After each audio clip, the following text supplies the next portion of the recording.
그때 예수께서 오사 가운데 서서 이르시되 너희에게 평강이 있을지어다. 이 예수는 어떤 예수입니까? 부활하신 예수예요. 그러니까 예수님께서 아직 십자가에 달려 돌아가시기 직전의 예수가 아니에요. 그냥 예수라고 썼다고 해서 예수가 아니죠. 돌아가시기 전과 돌아가신 이후에 부활하신 예수님은 전혀 다른 모습이죠. 그 예수님은 어떤 모습이에요? 돌아가시기 전에는 인자라고 그렇게 말씀하시죠. 하나님이 사람이 되신 분, 갓, 하나님이 사람, 맨, 갓맨이 되신 분, 그분이 바로 누구다? 예수님 인자라고 한다면 부활하신 예수님은 지난주에 말씀드렸죠.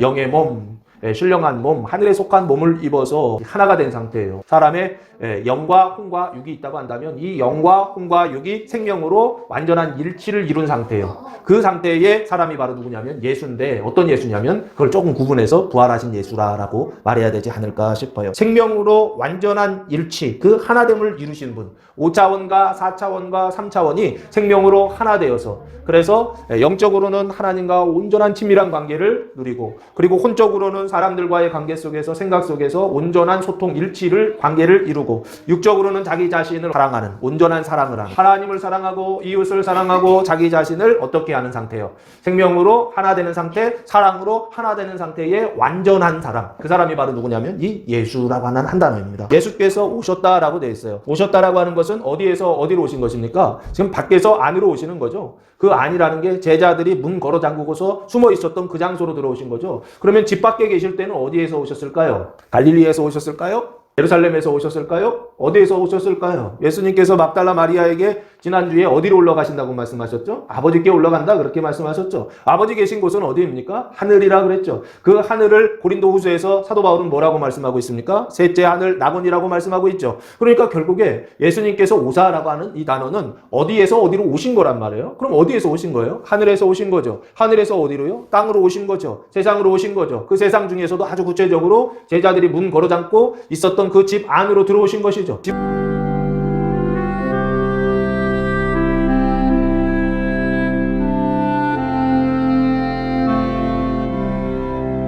근데 예수님께서 가운데 들어오셔서 그 가운데 서서 뭐라고 말씀하시냐면 너희에게 평강이 있을지어다 라고 말씀하세요. 이때 말씀하시는 주님의 말씀, 이때 말씀하시는 예수님의 말씀은 부활하신 예수님의 말씀이고 5차원과 4차원과 3차원 영과 혼과 육이 생명으로 완전한 일치를 이루신 하나님의 말씀이죠. 그 하나님의 말씀을 뭐라고 그럽니까?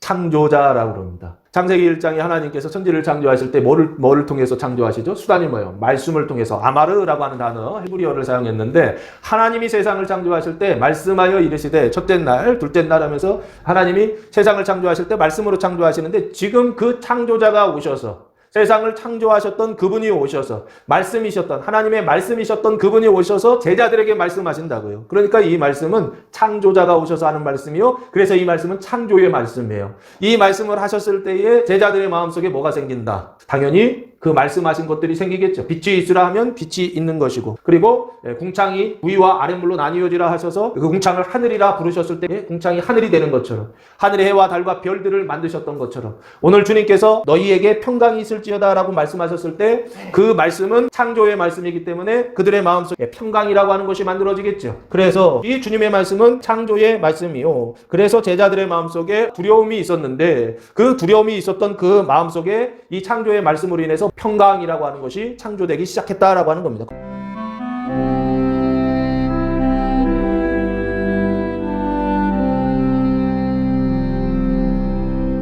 이 평강이라고 하는 단어 안에 안식이라는 단어가 뜻이 들어있다 그랬죠. 그러면 이거는 뭐냐라고 했을 때 이 평강은 거룩한 생명을 말한다라고 말씀드렸던 거예요. 지금 예수님께서 오셔서 이 안식일의 언약을 완성하고 계시죠. 이 안식일은 하나님이 너희를 거룩하게 하신다, 생명으로 거룩하게 하신다라고 하는 언약인데 지금 그 언약이 예수님을 통해서 제자들 안에 성취되고 있는 거죠. 안식이 없었던 상태, 거룩한 생명이 없었던 상태, 그래서 두려움에 있었던 제자들의 마음속에 주님 오셔서 영과 혼과 육이 일치된 생명으로 하나 된 그분이 오셔서 그들의 마음속에 생명을, 어떤 생명이요? 거룩한 생명을 부어주시니, 안식의 생명을 부어주시니 그들의 마음에 평강을 얻게 되었다, 평강이 넘치게 되었다. 지금 그걸 지금 보여주고 있다고요.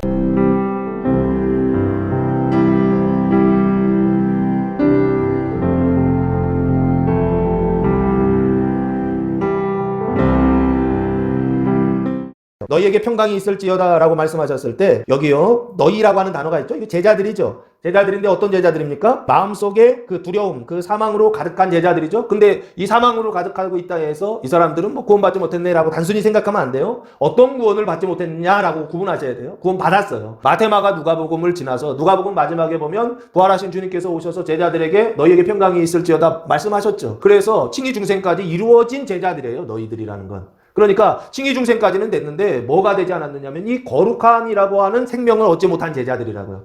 오늘 말씀의 주제가 어디 있는지 아시겠죠? 예수 믿고 구원받았어요. 구원받았으나 마음으로는 원이로되 육신이 약하여 주님을 섬기지 못하는 상태의 사람들이요. 이게 어디에 기록되어 있습니까? 로마서 7장에 기록되어 있죠. 오라 나는 공고한 사람이로다. 이 사망의 몸에서 누가 나를 건져내랴? 라고 했을 때 그 상태를 지금 설명해주고 있다고요. 어떻게 몸이 구원을 받는지, 어떻게 그리스도의 몸된 교회가 구원을 받는지, 어떻게 사망과 생명이 공존하는 교회가 생명의 공동체가 되는지를 보여주는 말씀이 오늘 본문 말씀이라고요. 그래서 여기요. 누구부터 살리더라? 제자들부터 살리더라는 거예요. 어떤 제자들이요? 구원받았으나 마음으로는 원이로되 육신이 약하여서 아직 그 사망을 이기지 못하던 제자들, 그래서 그 사망 속에 그 두려워하여 문을 걸어 잠그고 있었던 제자들, 그래서 거룩한 행실이 나타나고 행동이 나타나지 않고 어떤 상태예요? 살았으나 죽은 것과 같은 믿음을 가진 제자들의 그 모습들 가운데, 현실 가운데 주님 찾아오셔서 어떻게 하시더라? 너희에게 평강이 있을지어다 말씀하시면서 새 창조를 이루시고, 과거에 말씀하셨던 이 평강의 언약, 안식의 언약을 한마디 말씀하심으로 어떻게 하시더라? 성취하시고 완성하시고 이루어 가시더라는 것입니다.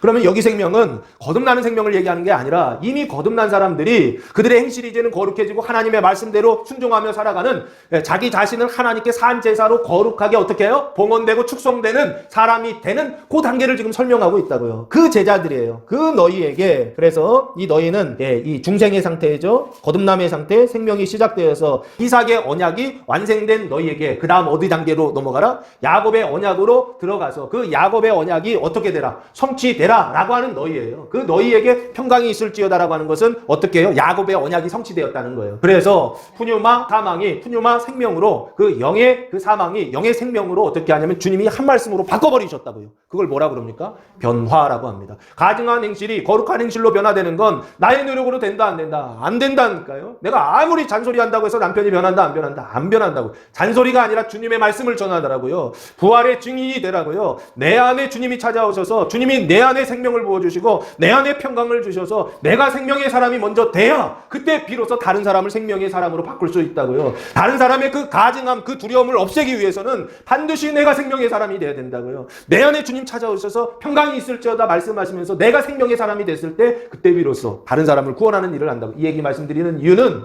오늘 이 평강이 그것 때문에 주셨다는 거예요. 제자들에게 주신 이유는 너희만 그냥 평강 배부르고 말아라 이런 뜻이 아니라고요. 무엇을 위해서요? 그 다음 단계를 위해서 주님께서 그 일을 하고 있다는 것입니다. 20절 보시면 이 말씀을 하시고 손과 옆구리를 보이시니, 말씀하시고 이번에는 보여주시죠.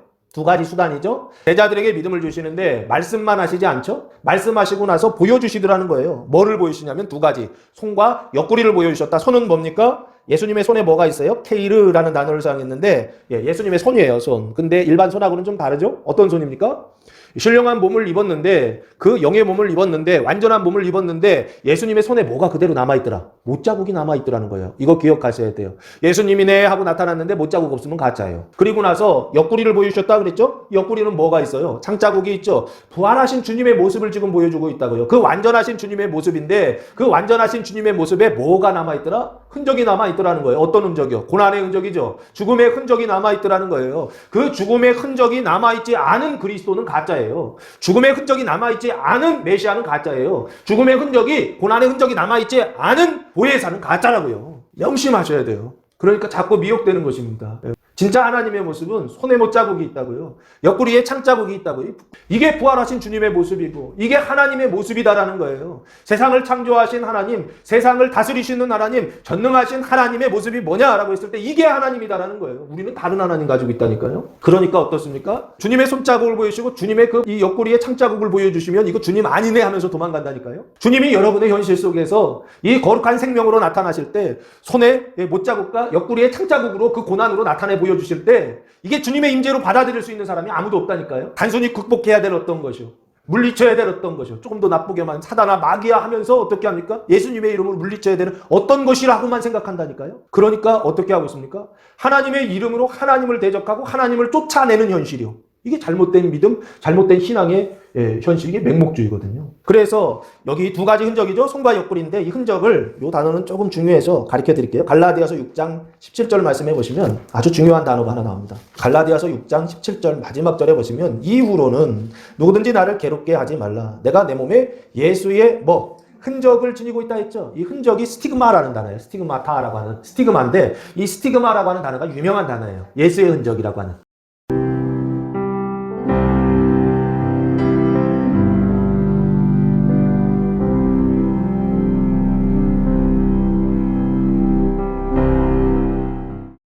그러니까 기뻐했다라고 하는 것은 이제 제자들이 뭔가 변화됐다는 거예요. 존재의 상태가 평강의 상태로 변화됐다면 이 기쁨은 뭐냐면 얼굴에 이제 바뀌어지는 거예요. 얼굴에요. 웃음이, 기쁨이 가득해지는 것이죠. 그때부터 뭐가 바뀝니까? 행동의 상태가 바뀌는 것. 이 두 가지로 구분해야 되지 않을까 싶어요. 그러니까 거룩함이라고 하는 것도 존재의 상태가 거룩하게 변화되는 것이 있다고 한다면 이 행동의 상태도 어떻게 해요? 그게 밖으로 드러나니까 얼굴에 기쁨이나 웃음이 나타나는 것이 아닌가. 그래서 거룩한 생명의 완성에 도달했다라고 하는 것을 뭐라고 표현했냐면 제자들이 주를 보고 기뻐했다라고 그렇게 말씀하고 있는 것이 아닌가 싶어요. 그러면 19절에 나오는 제자들은 그 두려움에 떨고 있었던 제자리라고 한다면 20절에 있는 제자들은 생명으로 인하여서 어떻게 하고 있는 제자들이에요? 기뻐하고 있는 제자들이죠. 완전히 달라지지 않았습니까? 그 존재의 상태나 그 행동의 상태가 부활하신 주님을 만나고 나서 어떻게 되느냐? 완전한 변화를 이루어서 그래서 어디에 도달하게 되냐면 거룩한 생명, 그 생명의 완성에 도달한 사람들, 그게 바로 19절, 20절 제자들의 모습이었다라는 것입니다. 그리고 나서 21절부터 23절까지 말씀해 보시면 두 번째 평강이 나옵니다. 예수께서 또 이르시되 너희에게 평강이 있을지어다. 아버지께서 나를 보내신 것 같이 나도 너희를 보내노라 라고 말씀하시면서 평강을 다시 한번 주세요.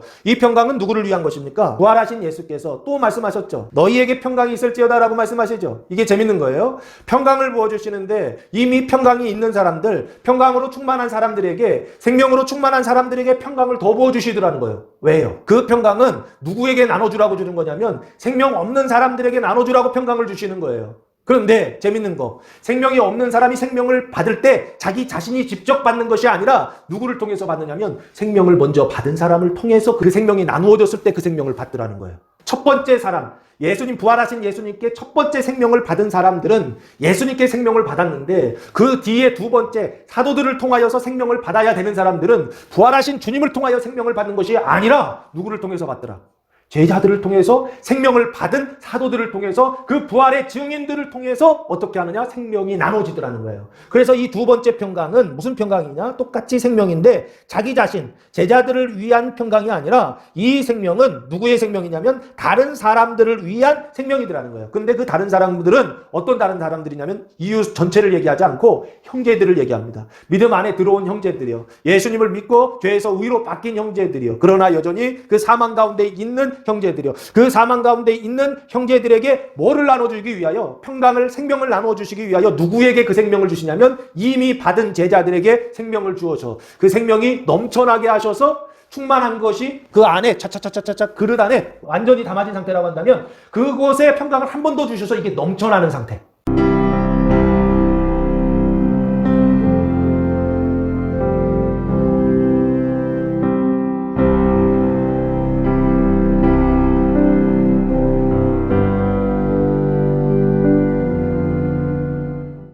보내시려고 평강 주신 거예요. 그 보내시는 것은 너 자신을 위한 게 아니라 네가 가서 거기서 나눠줘야 되는 그 사람들을 위해서 주는 거예요. 그러면 앞에서 먼저 보시면 아버지는 아시죠? 하나님이시죠? 아버지 하나님이죠? 아버지께서 나, 예수죠? 그 예수는 하나님이셨던 사람이죠? 그래서 간맨이라고 설명드렸죠? 아버지는 갓, 예수님은 간맨, 나를 보내셨다 그랬죠? 어디에서 어디로? 하늘에서 땅으로 보내셨죠? 5차원에서 3차원으로 보내셨죠? 보내신 것 같이 보내셨던 그곳에는 생명이 있었다 없었다? 없었죠? 어둠밖에 없었고 사망밖에 없었던 그 땅에 주님께서 보내셔서 그곳에 의와 생명을 하나님을 전달해 주신 분, 나누어 주신 분, 자기 자신을 향유 옥합에 담아서 그 향유 옥합을 깨뜨려서 세상 속에 생명의 향기를 뿌려주신 분, 그 냄새가 나게 하신 분, 그분이 바로 누구예요? 예수님이시죠?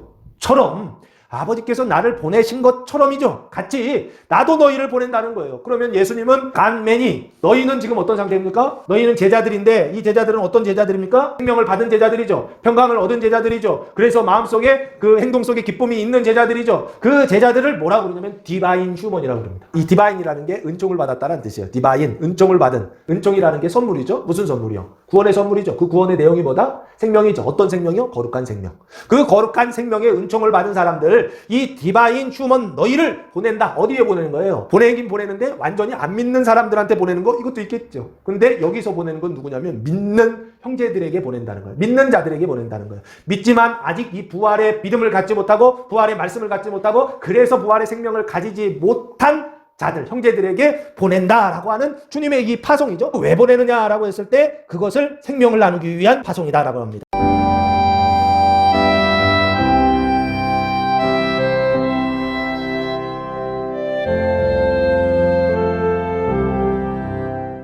이 성령은 무엇을 위한 성령이냐라고 했을 때 평강을 나누기 위한 성령이고 생명을 나누기 위한 성령이에요.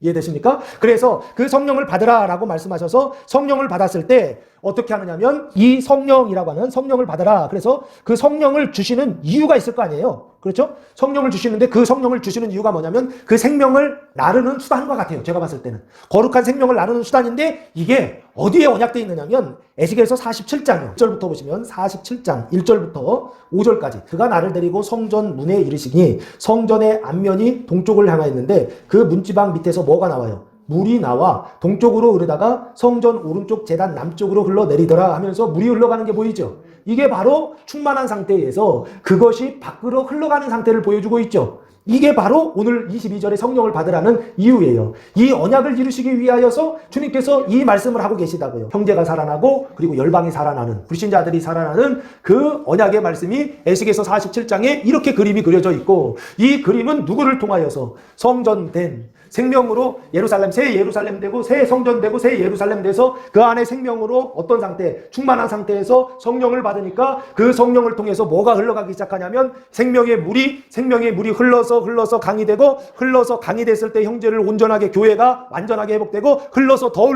어디까지 흘러가더라? 바다에까지 흘러가다라고 하는 것을 뭐를 통해서요?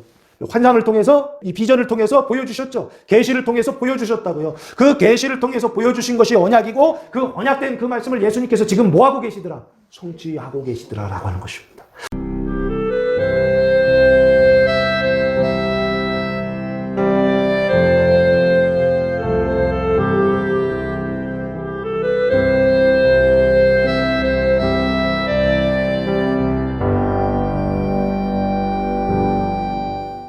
이 누구는 누구를 얘기하느냐? 믿음이 연약한 자, 연약하다라고 하는 것은 어리다라는 거죠. 어리다라는 것은 생명이 시작됐다 안 됐다? 시작됐다라고 하는 거죠. 그런데 생명이 시작됐는데 생명의 공동체, 교회죠. 그 교회 속에서 덕을 세우고 교회 생활 잘 해야 되는데 좌충우돌하는 성도들이 있습니까? 없습니까? 있죠. 이 좌충우돌하는 연약한 성도들이요. 하지 말아야 될 행동을 하고 하지 말아야 될 말들을 세상에서 하던 것들을 교회에 와서 비슷하게 또 아닌 것처럼 하는 성도들이 있죠. 교회 안에 이런 성도들이 있다고요. 믿음이 강한 성도들, 교회 안에 덕을 세우는 성도들, 생명으로 다른 사람을 섬기는 주님과 같이 손에 못자국 나며 옆구리에 창자국 상처를 받으면서도 사랑으로 생명으로 감싸주고 교회를 그렇게 세워가는 강한 사람들이 있는 반면에 이게 제자들의 모습이에요. 지금 이들에게 평강을 주신 이유는 뭐냐면 연약한 자들에게 어떻게 하라? 성령으로 생명을 나누어줘라 라고 지금 그 평강을 주시더라는 거예요. 그래서 이 형제들은 믿음이 연약한 자들인데 믿음이 연약하긴 하는데 안 믿는 형제들이 아니라 생명이 시작한 형제들이요. 생명이 시작돼서 교회 안에 생명의 공동체 안에 들어왔는데 그런데 뭐하지 못하는 그 생명의 말씀, 그 섬김의 말씀, 그 말씀을 부활의 말씀을 받아들이지 못해서 여전히 어떤 상태예요? 사망 속에서 행동하는, 마음은 생명의 말씀을 받는데 행동은 사망 행동이 나타나는 이 사람들의 그 잘못을 씻어주고 용서하고 그 발을 씻어주는 그 역할을 누구만이 할 수 있느냐 했을 때 믿음이 연약한 형제 스스로 할 수 있는 것이 아니라 누구를 통해서요? 이 제자들을 통하여 두 번의 평강을 얻은 이 사도들을 통하여서만 무엇을 할 수 있더라? 그 발을 씻어줄 수 있더라는 것입니다. 그들의 죄를 씻어주고 그들의 잘못을 씻어주고 그들의 사망을 씻어주고 그들의 가증한 행실들을 씻어줄 수 있더라라고 하는 것입니다.